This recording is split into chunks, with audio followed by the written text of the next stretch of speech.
everyone. This is Tamara from shelfaddiction.com, and welcome to another special live episode. We're here live today reviewing and recapping the latest episode of The Walking Dead Season 8. Whether you're listening live via Shelf Addiction or Spreaker, leave us a comment. We would love to hear your thoughts on last night's episode. If you enjoy live episodes, go ahead and share this on Twitter right now. Show your support by rating the podcast and leaving a positive review on Apple Podcast or your listening app of choice. Joining me today is PCS co-host, fellow TV junkie, and indie author Lisa Orban. If you're listening to this episode after we're off the air, you can still leave a comment. You can also find me on Twitter at Shelf Addiction. You can also find Lisa on Twitter at Lisa Orban Author. If you'd like to email in feedback or questions, feel free to reach out to me at info@shelfaddiction.com or leave an internet voice message via SpeakPipe. The link is below in the show notes. Hey, Lisa! Hey, girl! Hey, Tamara! Oh my God, I've been waiting since last night to go on a rant. I'm terribly sorry, everyone. Look, Lisa has been holding this in. Actually, she started last night on my text, and I'm like, hold on, I gotta go to sleep. now. You don't understand, man. Then I went and found another victim. Oh my God! You know, and I understand. I understand probably all the reasons that you're going to rant about. I bet I concur with most of them. So, Where do you want to start? Pick a subject. I can go off. Okay, well, you know what? The subject that appeals to me first is, before we jump into it, spoiler alert, guys. I know you guys know this if you've been listening, but don't say we didn't warn you. But let's talk about Maggie. I really want to talk about her for a minute. Okay, go for it. Okay, so I'm like, finally, Maggie is like showing up in the way that I expected her to. And it was painful to watch because I know she didn't want to do that. Like, she didn't want to shoot that guy. She was struggling with it, but it had to be done. Oh, by the way, at that point, do you know what I'm yelling at the TV? You picked the wrong one! You picked the wrong one to kill! I know.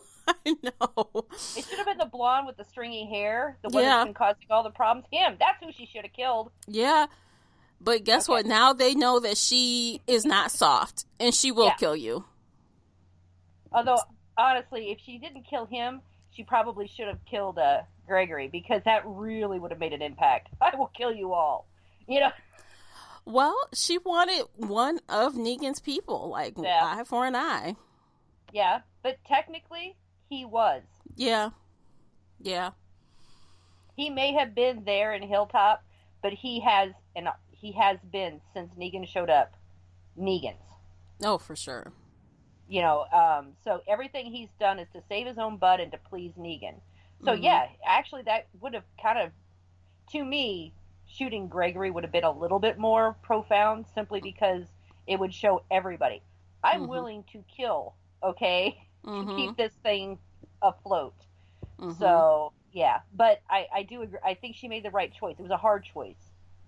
But, and I actually, to me, I'm sitting here, and I'm thinking to myself, you know, under all that stress and everything going on, the foresight it took to ask for that coffin for that specific reason. Yeah. Because that was it. I mean, so she was sitting there in the car while she's going, thinking ahead. You know, I'm going to go back. I have made my choice. I'm going to kill one of the prisoners as a retaliation and to show them we are serious. You know, and then to take the marker. We have 38 more. Yeah. You know? Yeah. That was the best thing ever, because I'm like, man, she has been... And I understand she doesn't want to be that person. And, you know, with Jesus yapping in her ear, it's like, you know, she's like that one that's the softie. And I get that, but it's not time to be a soft person anymore. You just got. And you, you know? So, yay for Maggie. I'm excited. And for once, Jesus, just shut up and sit there. Just sit there and shut it. You know, and I really... Because we both knew there was going to be a death. Yeah. Okay. I really had it pegged on Jesus. I did. I thought that he was, you know, I hate to put it, was going to be the sacrificial lamb. Okay. Because, again, and they even commented on this later on The Walking Dead, the moral compass, whoever becomes that moral compass tends to be the one who's next to go. Yeah. And so, and I do realize that Carl has started to emerge and be that, but in my mind, he really hadn't attained it yet. But he was almost there. He was getting comfortable enough to be there. Yeah. And whereas Jesus, on the other hand, has been very vocal this entire season so far about, what we should do and what we shouldn't do. And it's kind of funny because I think one of the major differences has been, though, is Carl has essentially been saying the same thing Jesus has been, but it sounds more reasonable when he has been saying it, if that makes sense. It does. What I mean? Yeah. Yeah, it's for more, sure. I think the reason for it is Carl has become a very thoughtful character. And when he is saying it, it's not a knee-jerk reaction like Jesus had. And I think if he had been older, if he had been like closer to, say, Jesus's age or Maggie's age, that he would have had more input into this plan. And I don't think this is the plan they would have had. Yeah, you're probably right. That might be true. But, talking of Carl, I gotta say, I don't know if you remember, but back when this season first started, I shared a story about him wanting off this show for college. Mm-hmm. So I knew he was off this show, but then as the episode started going and we started speculating, we started talking about a time jump. Mm-hmm. Yeah. I mean, and I deviated from my original thought of he was going to die to get off this show. Mm-hmm. Because, everyone is saying Carl is such a major character. There's no way that they would actually get rid of that character. Mm-hmm. And they said, guess what? Psych! Yeah. We're getting rid of this character. Yeah. Now, I watched actually an interview. I can't remember where it was on last night. That they were talking to him, and basically he said, no, he did not actually want off the show. He had just bought a house. And he was taking a year off. He was taking a break year before starting college. And so when they told him in July, it came as a complete shock to him. Because he has been reading the comics, and he's like, oh, yeah, I'm safe. I'm still in it. I'm going. I'm a community leader. I'm golden. So, yeah, nope. It came as much, I think it was as much of a shock to him as it was to us. Because... Now, you know what, though, is funny is that we've always been told, basically from The Walking Dead producers and writers, mm-hmm. no one's safe. We've always been told that. Yeah. And here we go. Oh, no, that person's safe. We're right there doing that. Right. And I think, and it's weird because I think Carl is the only one, honestly, that I put in the safe category. All right. I would have been upset if Daryl died, but it would not have shocked me. Same with Rick or Michonne or any of the other characters. But for whatever reason, it has always, Carl has always been the character that I have, he was the next generation. He was everything that they were grooming the show for. You know what I mean? He has grown up with the walkers, and he was the continuity, if mm-hmm. that makes any sense. And that's kind of where he is in the comic books. He is that continuity between the world pre-zombie and what has become of it, and he has grown up in it. Yeah. So I think that's part of the reason why I didn't expect him to die, or if they took that particular actor out, would put another actor in a time jump forward, which they are saying they are still going to do. So do you think it was a mistake to get rid of Carl? I mean, they've done it, right? It's done. Yeah. But right. Do you think that was a bad choice? Yep, I do. I absolutely do. Mm-hmm. And it's part of... I was watching this... I watched the entire thing last night. And honestly, I was having anxiety. Okay, as we neared like the 60-minute mark. I'm going, oh my God, what? Oh no. And I was mad, and I was upset, and I was anxious, and I'm going, no. Okay, the writers are idiots, the characters are idiots, everyone is being an idiot, and I'm very upset with the entire thing right now. Yeah. And I really was. And then when that reveal moment, with the bite on his chest, and then I'm going into overdrive. he didn't even come into contact with any walkers. He was in the sewer. He was this. And then I remembered. It was when he and Saik Yeah. when he got him, when they had that fight. They don't show it on camera, but I've looked at this fight several times. But when he pushed that first walker off of him, the second one fell on him, and then you can see the first one kind of lunging towards him, and then it cuts away. And that's when he got bit. And you can then, if you watch the sequence and really closely afterwards, you can see him grab his side and stand up, and when he's talking to the guy, he's looking down at where he was bit. Yeah. So it's there, but man, you have to look. Yeah. So, but you know what though? I kind of at the beginning of that last night's episode, like after the fact, like when I was watching it didn't dawn on me, but it's the kind of the same way that Sasha went out. You know, a lot of reminiscing, a lot of, thinking about, and I'm like, he writes his dad a letter, he's doing this. I'm like, all of those signs pointed in that direction. Right. And at the end, when I'm reviewing it, and then I watched like the first, because I went back and I watched like the first, I want to say 15 minutes of it, okay, to get that particular sequence with the, the beginning montage and then the letter writing and stuff, and I wanted to see him jump off the building, because when I watched it the first time, when I saw him kind of limping, I assumed that he hurt his leg. Yeah. But then I'm looking at it and I'm realizing he's holding his side where he had gotten bit.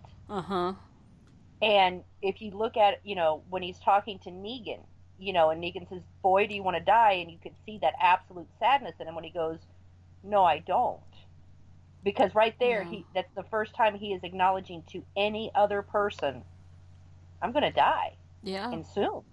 And he knows it, and he's acknowledging it to Negan. And I think that's part of the reason. I think Negan knows something's going on, because Negan paused when he said, "Is this who you wanted to be? When you imagine yourself, is this who you wanted to be?" And there was that, you could see, Negan literally took a step back, not just figuratively, but he took a step back and really looked at Carl, I think, for the first time, and went, no, I don't think this is where I want to be. I'm here. Yeah. But I don't think that's going to change anything. I don't think it's going to change anything. I think if Carl had lived, it would have. Yeah. But since Carl is dying, I don't think so. Because Negan had that one moment, but the only person he has actually had an actual connection with was Carl. He doesn't have a connection with any of his lieutenants that way. Not Eugene, not Dwight, not any of the others, not any of his quote unquote wives. He had that with Carl, though. He had a human moment with him, and I do think that when he finds out that Carl is dead, I think it is going to hurt him. I don't think it'll change him, but I do think it will hurt him. I don't think it's going to hurt him. I think he's going to feel like, oh, that was unfortunate, because I feel like he feels that, Carl could have been his new kid, right? Oh, I can mold him. Oh, I can do all these things, and he's great. And, he's going to be my second lieutenant or whatever. Yeah. He had, aspirations for Carl, but also at that same time, like, how you said, he paused for a minute and took a step back to consider, but the minute he noticed that the people from Alexandria were escaping, he flipped his stuff again. It's like, okay. Oh, yeah. Again, I don't think anything that was said or done is going to change Negan. It's not. Yeah. But he had that connection with Carl, and I do think, like I said, I don't think it's going to change him. I don't connection. Think well, no, because I think Carl didn't look up to Negan, but I think in a way he understood Negan in a way that, like, his dad could not. And I'm not saying, and it's not that he admired him, it's not that he looked up to him or anything else, but there was an understanding that developed between the two of them. So again, I don't think Negan is going to change. I don't think it's going to change the course of action, but I do think there is, because a lot of this season really has been people trying to kind of push Negan towards self-reflection. Father Gabriel did it. and and Carl has done it, and there's been a few other, Sasha, did in her own way as well. So I mean, there's been this pushing towards him of trying to reassess and take stock. I don't think it's going to stick, but Yeah. there's been that push towards it, you know. So Well, yeah. that might be done because okay, we all know like we all know Rick goes in and out of sanity. It's like when Mhm. he loses someone or something traumatic happens, he like loses it. So Mhm. I wonder what the heck is going to happen to Rick once his son dies. Like, Okay, all those flash forwards yeah, or those flashback type things that you were complaining about at the beginning of the season. yeah, I think that all of them, every single one of them, are directed at what is going to be, you know, towards this. It has been Rick, and he has been reflecting upon the fact that his son is dead, yeah, standing over the grave, the red eyes, even the what was thought to be a flash forward with Carl and everyone there, and things being peaceful and Alexandria being peaceful. I think those have all been musings of him with the loss of his son. probably right. But I think that's the future. So what happens between now and that future? Right. Like, Well, it can't. But I mean, because they showed Alexandria One Piece, they showed Carl, an adult. So all of those things didn't happen. I think that these were wishful dreamings of a man who's lost his son.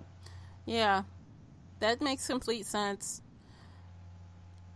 Yeah, So, and I think that's why they were there, so that because we have been giving these little flashes throughout the season and showing Rick devastated and at a loss.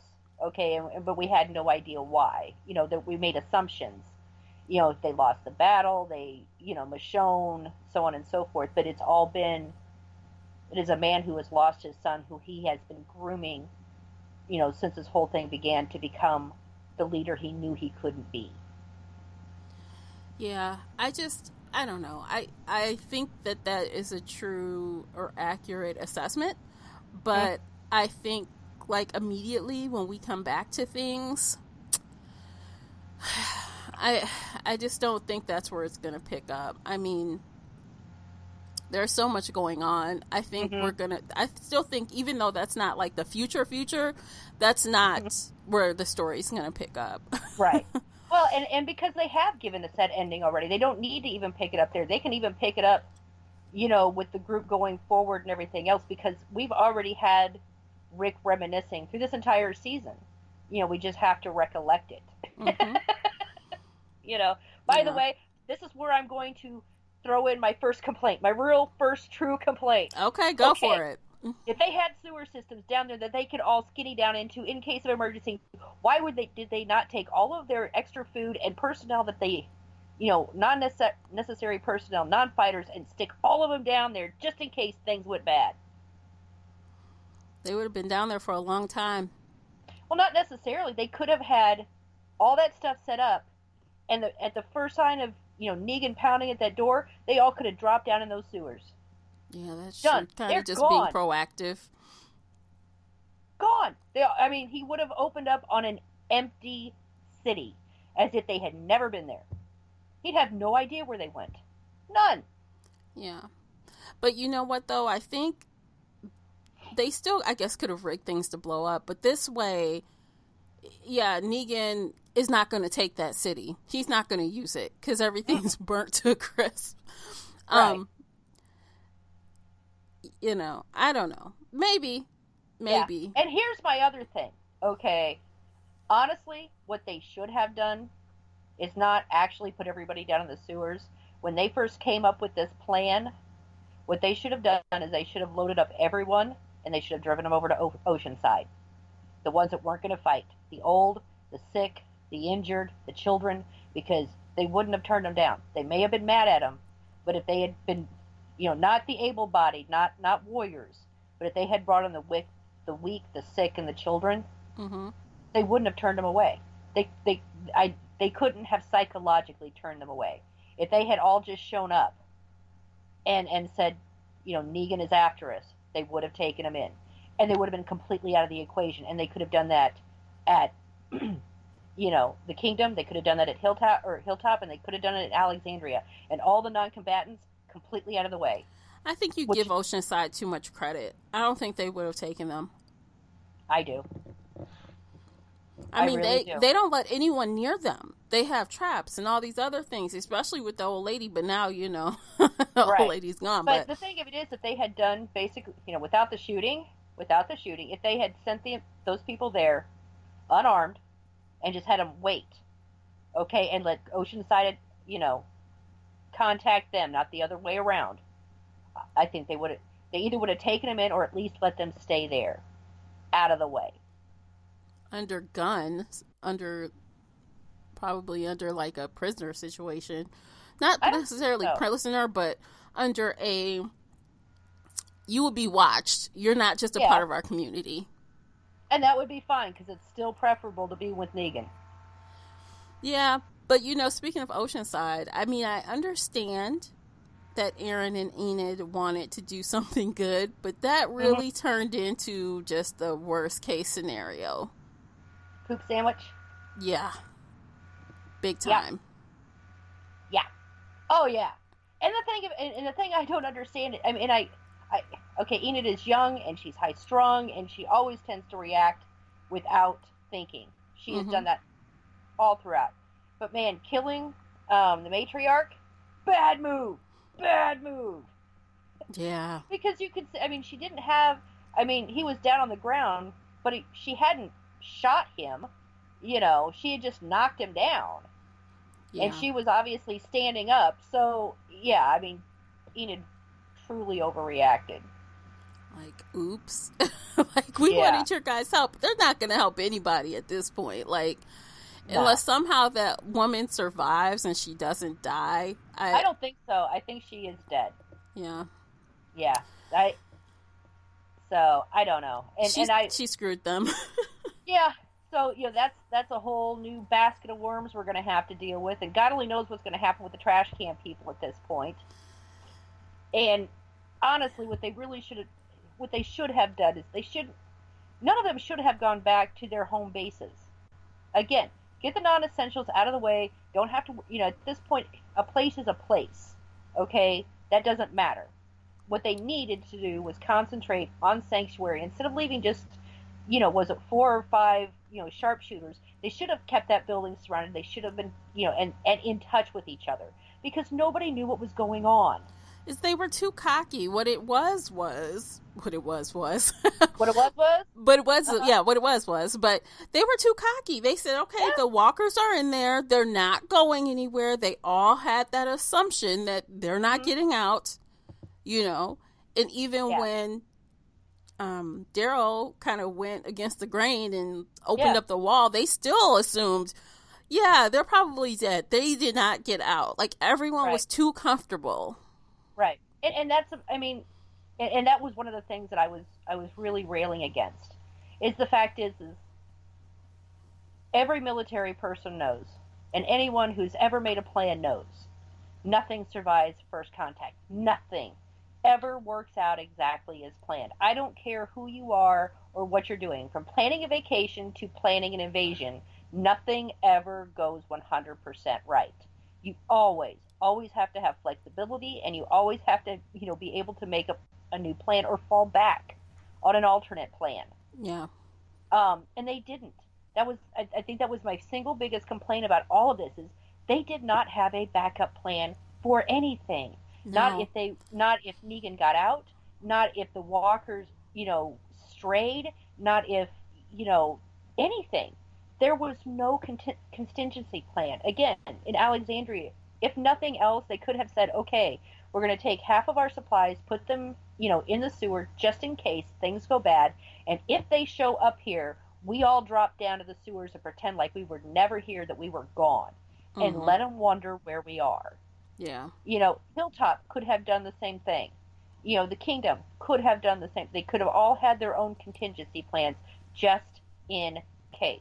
You would have thought that the Kingdom, if no other group would have thought to do it, you'd have thought that the Kingdom would have, because I don't know, but Ezekiel, I have to admit though, he showed up when he needed to. Yes, he did. You know, he stepped up, and then Morgan shows up at the very end, which makes me wonder, where are the rest of the snipers? Where did they all go? Obviously they did not, run to any of the settlements. So were they overrun? What happened? Right. And of course, like I said, the trash can people, ran away. So God only knows what's going to happen with them. They're running amok at this point. And of course, since Negan's people saw them, now they're on Negan's list. Oh, of course. So yeah, it's a mess. And again, 90% of this mess really comes down to they didn't think it through, or they thought through a scenario, but not all the possible scenarios. Mm-hmm. And if you're going to make a plan, that's what you have to do. It can't be best, because all they did was plan for best case scenario. We are going to win. Great. But you still have to have a contingency plan in case something goes awry. So in the end, you can still call it a win. Okay? Yeah, I hear you. Like, yeah. I mean, honestly, this whole episode, I actually watched it twice. I watched it last night live, and then I watched it again today. And there was just so much going on. But, I feel like it was, okay, even with the issues that we have regarding the story and what the characters are doing, I do feel that it was presented in a good way. Like, I liked, I guess, the music, how it looked, and the vibe of it, the feel of it. I mean, everyone felt creeped out, right? The whole episode. Oh, yeah. Oh, God, I could feel it. My skin was crawling. Yeah. So, I mean, they delivered, the show people delivered that. The actors delivered that, even though we have, like, some problems with their actions, I guess, overall. But, I mean, I'm glad I watched it twice. I needed to rewatch it because there was just so much going on. And the minute that episode ended Sunday night, the first thing that came to mind to me was that I thought that was the best episode so far of the season. I did. I didn't. I think a lot of people probably disagree with me, but I really liked that episode for some reason. And I can understand why you did. I guess it's just that, I don't know. I guess maybe one, I would hope that people would be smarter than that. Okay, because obviously everyone on the show is dumb. They're dumb, dumb, dumb. Okay? Oh yeah. Yeah. Okay. And I think that's part of the thing that really upsets me is for all of these groups to have survived this long, you can't be dumb. You can't be dumb. Not to survive in this world. And yet here we are, was it 7 years in, and they're dumb. They've all been dumb. You've heard me complain about Rick. You've heard me complain about other things. Know. They've all been dumb. But I think this show was accumulation of them being dumb. And I think that's what really upset me. There was no contingency plan. And the fact is right now the smartest person they have, Carl, has been bit, and he's now for the grave. Because he's the one that came up with the plan to fix Alexandria. He's the one that has been pushing Rick to say, hey, we need to do more than survive. We have to extend that olive branch to Sanctuary if we're all going to live together, because, there's a difference between survival and living. And those are very good points. And the fact is they keep forgetting that. When they're making this plan, they were still thinking of survival. They were not thinking about living. Yeah. And those are two different things. This plan was about survival, and I think that's why it failed, because it wasn't about living. I don't know. I get that. Yes, I kind of agree with that, but they just weren't being tactical completely. They were kind of, not necessarily that you have to get all mushy and think about, like, oh, how do we live after this? But I feel like they just weren't, like, they didn't have somebody to, like, think of all the details. They're missing the details. Me. They needed me, okay? The person with OCD and all the plans in my head, okay? The one that always thinks of every case scenario as I ponder through, this can go wrong, this can go wrong, this can go wrong. Yeah. That's who they need. They need me, or someone like me, okay? Because these guys are idiots and they're making me crazy right now. And I'm very, very mad at all of them. Yeah, I mean, they needed someone to look at all of the angles, all of the possibilities, and maybe they would have come up with the idea, well, let's hide away the non-essential people to the plan. Yeah, they're not that far from Atlanta. Why don't they have any gamblers with them? A gambler can figure out the odds. Come on. So, like I said, okay. I will agree with you. The music, the setting, the set, the acting was amazing. It was. Mm-hmm. Okay, Carl was absolutely superb in this, and every other character was. You could feel it. I mean, you could feel it. Yes, you could. All right. Yeah. When Maggie was writing, we have another 38 on that box. Man, you felt it. Mm-hmm. Okay, like someone was like grinding that into your soul with a pen. All right, you could feel it. But I'm still mad at every one of them. I get it. I do. I get it. Yeah. Because no one should be that stupid after 8 years with zombies. Nobody. You think. You think. And I think part of it is too. I mean, maybe it's because they haven't. I think part of it, maybe they've just conditioned themselves. They think of themselves as the living and the dead, and they're kind of treating the Negan problem the same way they've kind of treated the zombie problem, Mm-hmm. With final options. But that's not going to work. And the fact is, zombies are predictable. You herd them in a particular direction, you do a certain thing, they react a certain way. Negan is not predictable, and he's not consistent, and that's part of the reason that makes him such a good leader. He is not predictable. You don't know from moment to moment what is going to happen with him. That makes him a good villain as well. Exactly. So it keeps everyone off guard. But the problem is they have been treating the problem with Sanctuary the same way they treat a problem with zombies. And you can't do that. And I think that's been, like I said, part of that disconnect where they're not thinking it through. If that had been a building full of zombies, the plan would have worked. Okay? But and they have and they knew and they know about these wild cards. They know that Negan is unpredictable.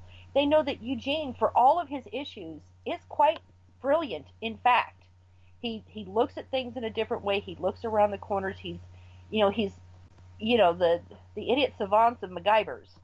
Yeah. And he hasn't, because he has done that throughout all the seasons. He has come up with these brilliant ideas to save their bacon at the last possible minute. And for them not to take that into account, knowing that his bacon was going to be in the fire again, and Eugene always puts Eugene first. Yeah, he was going to get out of it. Right. That was a huge mistake. Mm-hmm. Huge. By the way, I hope that Eugene has nothing but sleepless nights for the rest of his existence. I know. All right. He's like down in the liquor, the wine, or whatever. Like, oh, I need this to sleep. Yeah. Like, okay. So yeah, he's letting the doctor go, and Father Gabriel is on the move, and of course he's sick as dog crap. Yeah. And I don't know. He's going to at least make it to Hilltop. I know he's going to make it that far. I don't think he's going to make it much further. I don't. He is sick. You could see that he was not much improved from the last time we checked in with him. Yeah. So, and I don't believe that Hilltop has the antibiotics or the medication that would be needed to help him. Yeah. Yeah. So I think he's pretty much gone for this earth, but his arc is almost complete at this point because, he's getting his redemption. He is getting the doctor to Maggie, and he has done everything he can to try and dissuade Eugene. He is making his amends, before he ends. I almost feel bad for him though, because he is making amends. He is doing things that are going to push the cause in the right direction. Yeah. But it's like, who wants to just be on a sick bed the last couple episodes that they're on the show? You want to go out with a bang. You want to do something like memorable, not just like fade into the background because you've just been sick for too many episodes. I know. and it's hard. I mean, there could be something, um, with the death of Carl and everything, because they're all meeting at Hilltop, which means that the Alexandria group should show up around the same time as the people from the kingdom and the doctor and Father Gabriel. So Father Gabriel is going to be there, and I have a feeling that next episode is going to be Carl having a chat with his father about morality. Mm-hmm. Okay, I see that happening. And then Carl is going to die, and they are going to go to Hilltop, and Father Gabriel is going to be there, and from the other side, again, give him a lecture, I mean that in a nicer way, but a talk about morality. And I think that those two things, they're going to play off of each other in the next season, and as far as what Rick is going to do.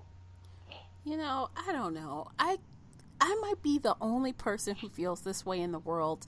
And if that's the case, I'm okay with being in the minority here.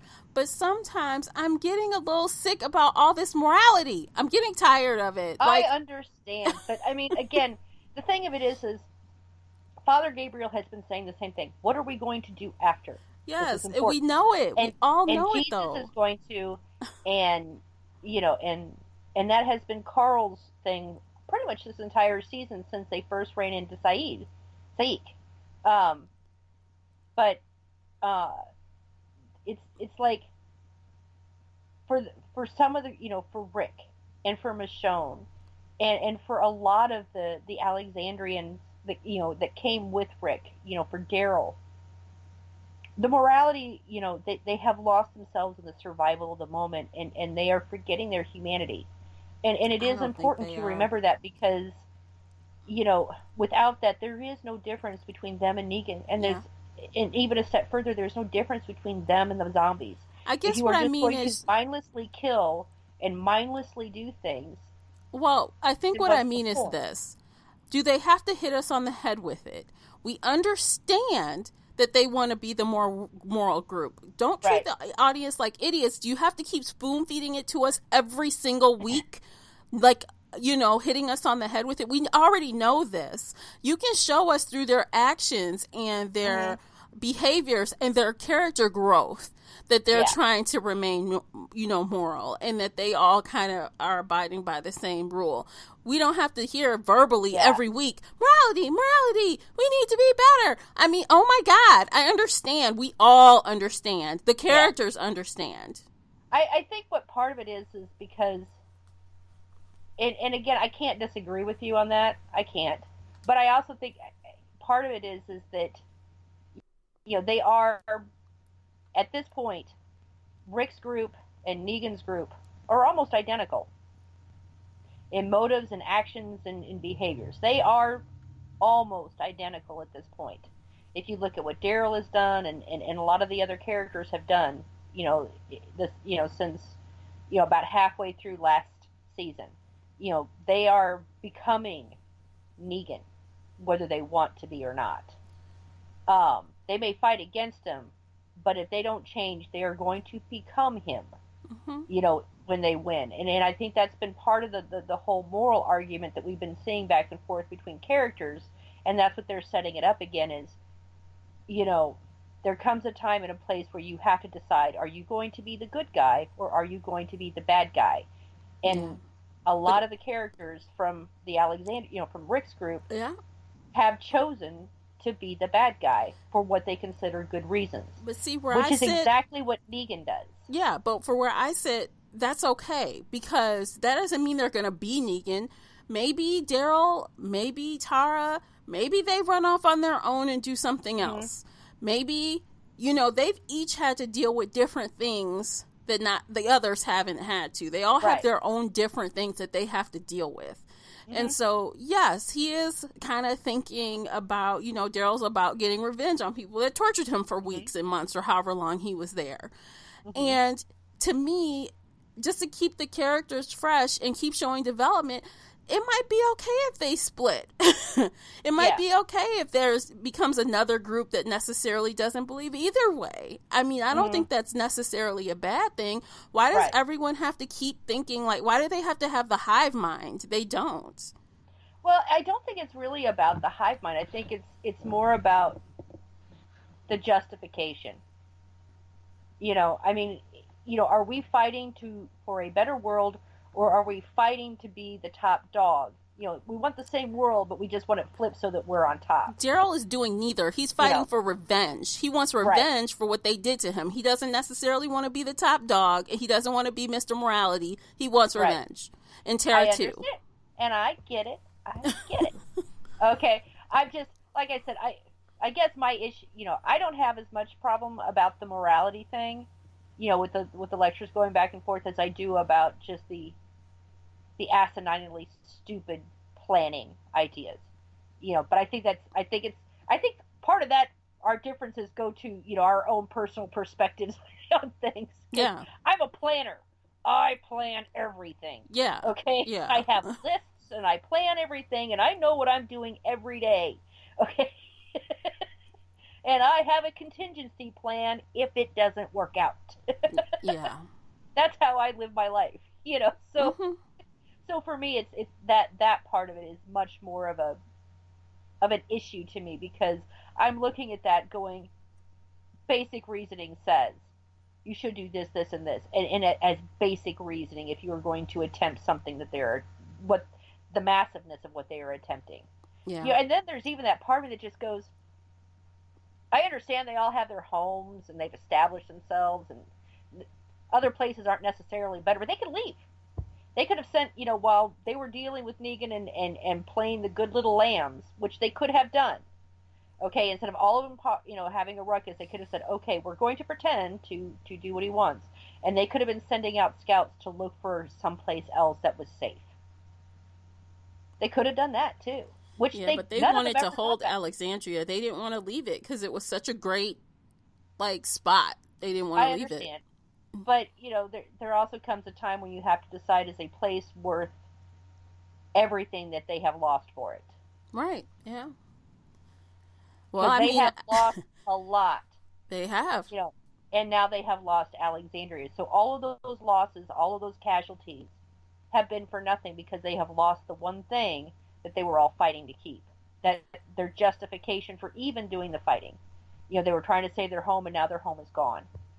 Never to return, because the technology does not exist to fix what is wrong with it.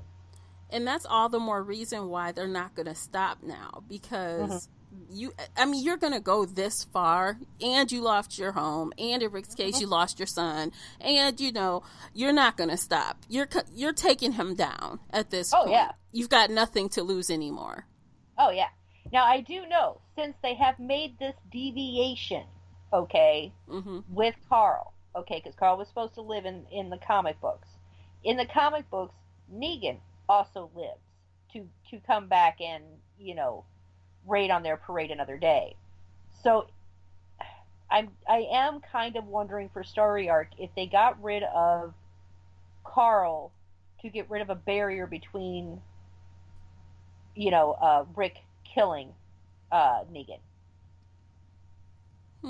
So, you know, they may, you know, deviate yet again and actually kill off Negan instead of allowing him to continue, and that may be the reason for Carl's death, is to set it up so to actually kill off Negan later in the season.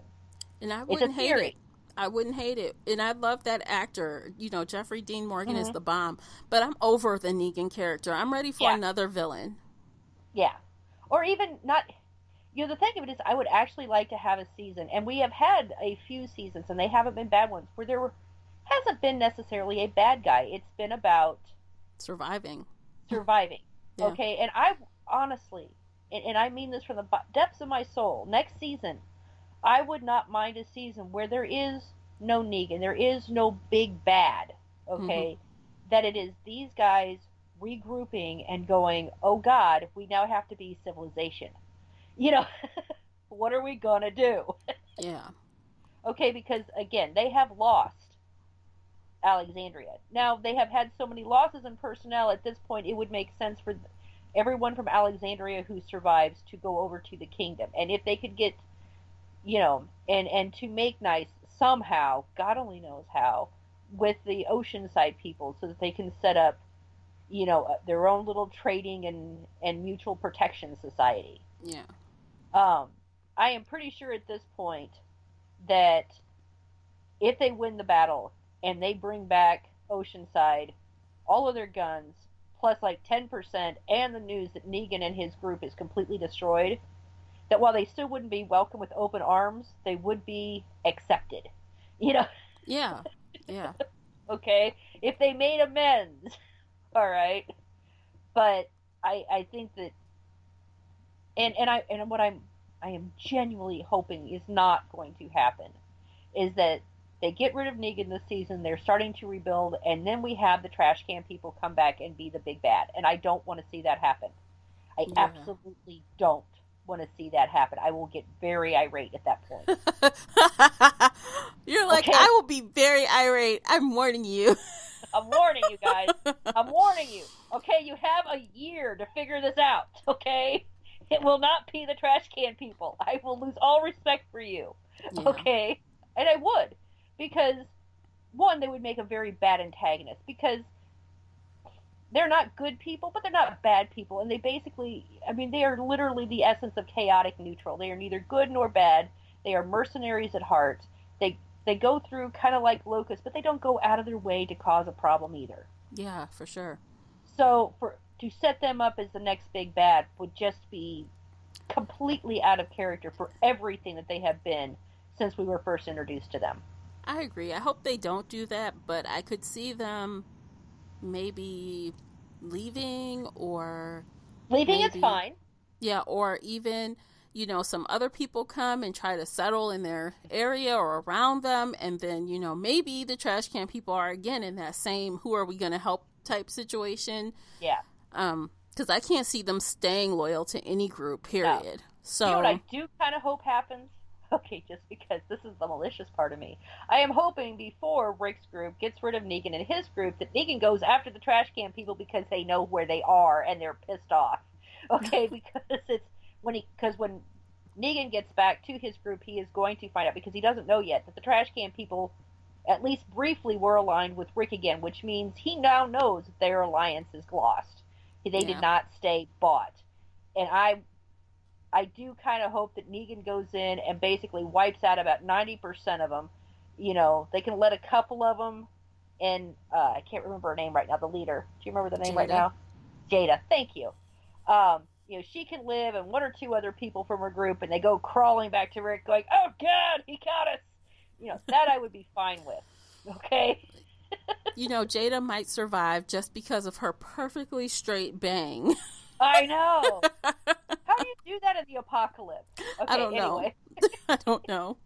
Anyway, you know, because you could kind of see them, you know, because apparently they sculpt and do a lot of things naked, and you know, Negan's group comes up and just, roar, you know. Yeah. So, and I could see Negan actually being upset enough, okay, you know, after losing essentially Alexandria and the fact that, you know, Rick took his bat, Lucille, and managed to hit him with Lucille, which, by the way, I'm still upset about that, because if I had been Rick, I would have swung that thing my God. You know, like a golf club and smacked him upside the head. That's what I thought. When that fight was happening, I'm like, you better beat him to death with that thing. Like, seriously, you have your chance. Don't let him beat you. Like, yeah, what does he do? He taps him twice in the chest. Oh, yeah. No, I would have reared back and swung that thing for all it was worth. Like, he would have been knocked out. He would have been knocked out. Yeah. Definitely. Like, wow, Rick. Again, you lose. You lose again. You fail. You know, epic failure on his part right there. So anyway, but yeah, so I could, like I said, when Negan regroups with the group back that he has obviously left at Sanctuary, and he finds out, because let's face it, the trash can people are very distinctive. There's no one else like them. They can't be mistaken for anyone else. And it's reported that I think Negan is going to be upset enough with everything else going on that instead of heading immediately towards Hilltop, he's going to deviate off and he's going to go after Jaden and her group, which also gives the Hill Tower people enough time to regroup. So, but that's, I don't know. He's going to lose it when he gets that coffin. That coffin. He's going to lose it. Oh, yeah. He absolutely is. Yeah. But, you know, again, it's one of those, I do kind of hope that at this point, if Jaden and her people have any point in it, it is the sacrificial lamb that gives Hilltop and everyone else enough time to get into Hilltop and prepare for Negan. That's what I hope. And get a better plan together, guys. Get a better plan. Yeah. Get a better plan. Yeah. Because you guys made a sucky plan. Sorry for the cough. Yeah. So anyway, so that's, okay, I'm done. I had more rant in me last night, but, you know, I've had time to calm down. Okay, thank goodness. Okay. Like, man, Lisa would go for 2 hours. Like, if this was last night, oh boy, we'd be here. I know, it's a good thing we did not stream live immediately after the show, or it would have been bad. Oh. I'm screaming at the TV, you know. I was too. Kevin was like, well, who are you talking to? What are you saying? I'm like, I'm not talking to you. I know. I was invested, man. I mean, and so, like, I can't disagree with your assessment that this was one of the best episodes, because I was there, man. I was in it. I was feeling it. I was upset. I was mad. I was anxious. I was scared. Mm-hmm. You know, I'm not a nail biter, and I found myself biting my nails at certain points last night, and I don't bite my nails, okay? Mm-hmm. So I was there. I was in it. So I wasn't, it didn't feel like I was watching a TV show. It felt like something that I was experiencing myself. So I'm going to have to give him props for that, but this does not get you guys off the hook. I am still very upset. Okay? Look, she's like totally the mom right now. She's like, you guys did great in this. I'll give you that. But I'm very upset. I'm very upset still with you. Like, there is disappointment. Okay, hear it in my voice. Yes. Understand it. Yes, she's very upset with them. But, you know, I mean, I had some of the same issues. So I'm not going to lie. But I did wholeheartedly enjoy the episode. So I can't say that I enjoyed it, but I did experience it. Yeah. On a very emotional level. So, I mean, that's almost the same thing. Yeah, I mean, I don't know how much you can quote unquote just enjoy just people getting murdered and stuff, but you know. Exactly. I mean, but it was, I cannot fault them for the emotions they elicited out of me. Mm-hmm. And while a lot of it was anger and rage, it was there, and they got an emotion out of me. So, you know.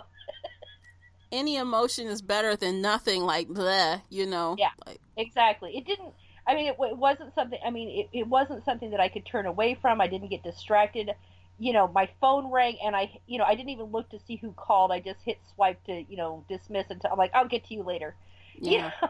I mean, I you know, and we all kind of do that when we watch TV. You know, we get distracted. We start staring out the window, or we get, you know, start looking at our phones or whatever. We tend to do that, you know, while we watch TV. And that did not happen. You know, I mean, during the commercials, I was kind of like looking around, but mostly I was complaining. Okay. I took the brief intervals to look over at Corey and give him the download of what has just upset me in the last 15 minutes. Yeah. You know?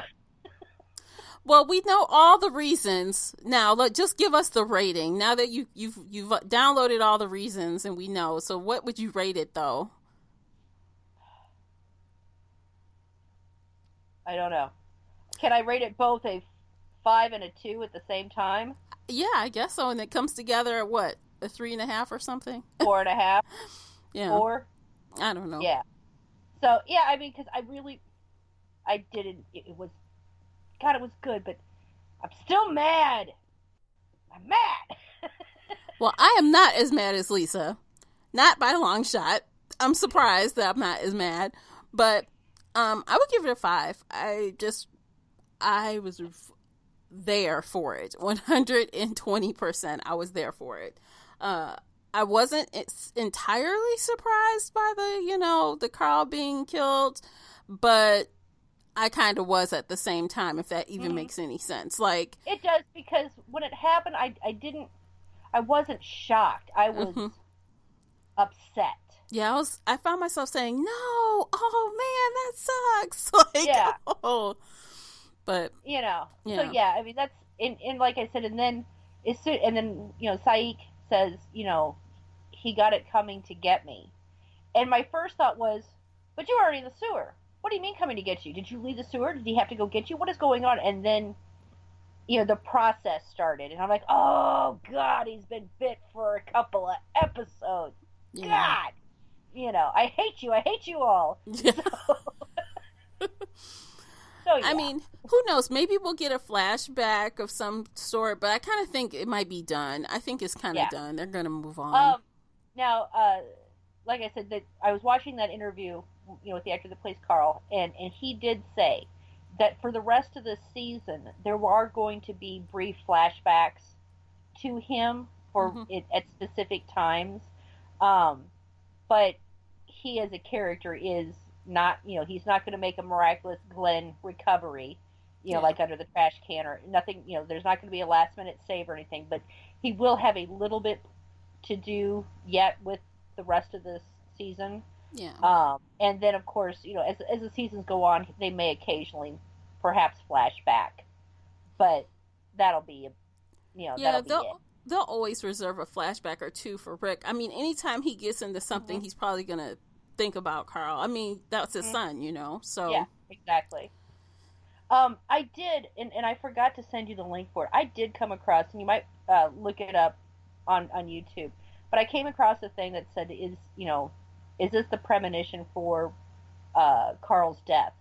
And it was interesting because they took all of Carl's actions from this season as he walked through and got gas and this, that, and the other.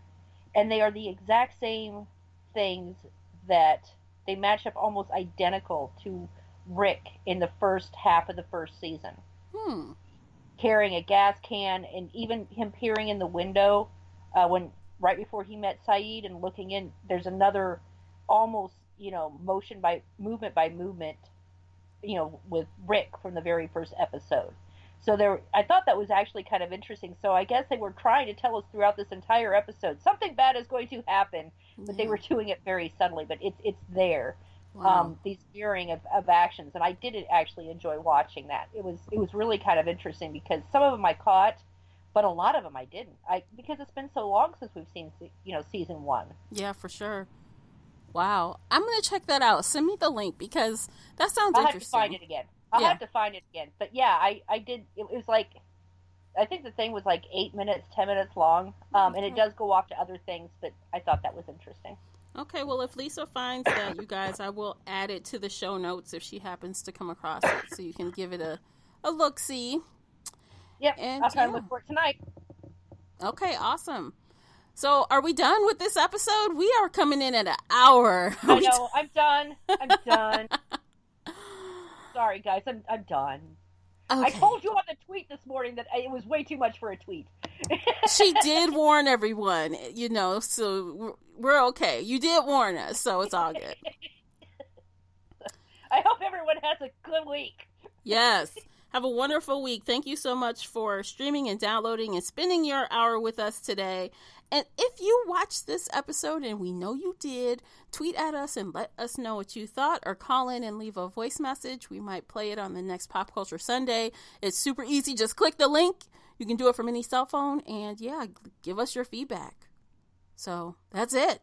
Happy viewing, guys. Take care. Bye-bye.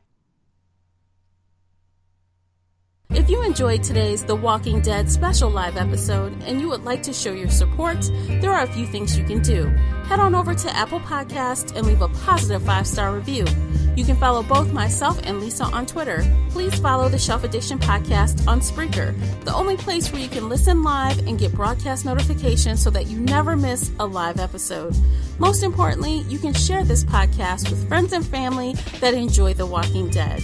Thank you for listening, and until next time, happy viewing.